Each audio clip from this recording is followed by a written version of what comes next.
যদি রূপ দেখে কাউকে ভালোবাসো, সেটা ভালোবাসা নয়, সেটা বেছে নেওয়া।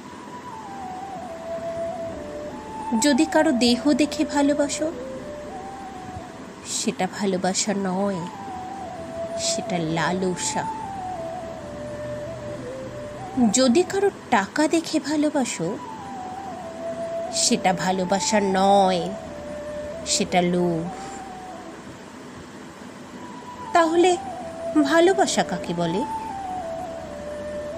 যদি কারো মন দেখে ভালোবাসো, তাহলে সেটাই ভালোবাসা। যদি তুমি এক নজর তাকে দেখার জন্য ছটফট করতে থাকো, তাহলে সেটাই ভালোবাসা।